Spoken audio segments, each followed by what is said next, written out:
very classical composer.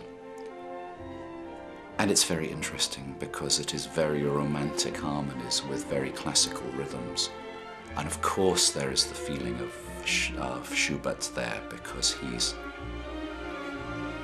as Austrian as anything could be. It's the grandson of Beethoven's Ninth Symphony, particularly the beginning of the Ninth Symphony. These enormous vistas, this idea of something painted outside a frame that anyone had considered before. He's a composer who very much struggled with what he had to do, but you would never know that from what you hear.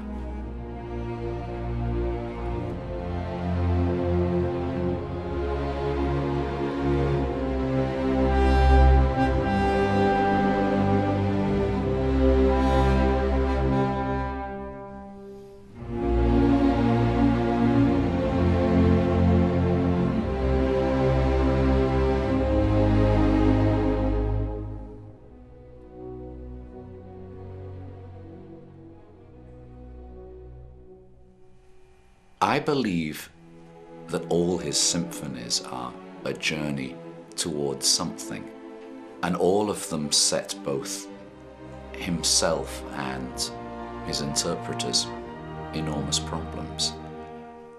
One of the things that you have to take for granted is the enormous breadth of all of the phrases, that the melodies go on forever, that the phrases go on. When they've finished, often they stop and breathe. And the finales of these symphonies are very often enormous, great sprawling forms. And for me it was very important in the Fourth Symphony to find really one tempo with which we could take everything, one type of pulse in which we could walk.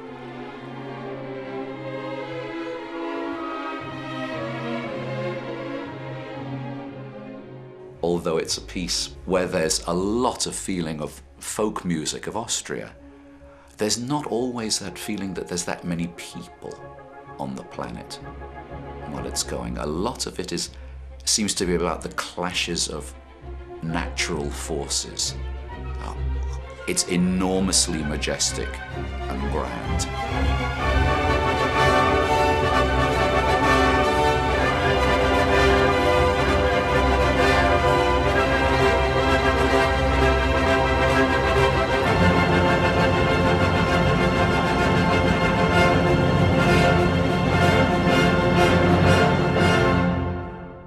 Well, Wagner's music is very erotic, and I think there's nothing erotic in Bruckner. I mean, he's the most classical, romantic composer that there was, but immensely spiritual. I think his only real personal relationship was with his God and with spirituality, and I think you feel this very strongly.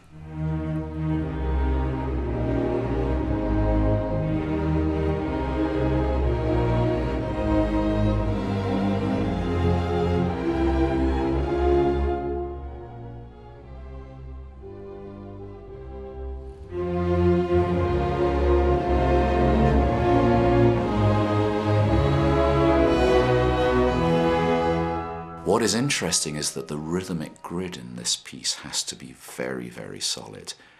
And because we hear it in a Wagnerian way, sometimes we all have to remind ourselves to keep that under control. And strangely, the more under control it is, then the more the spirit of it can soar.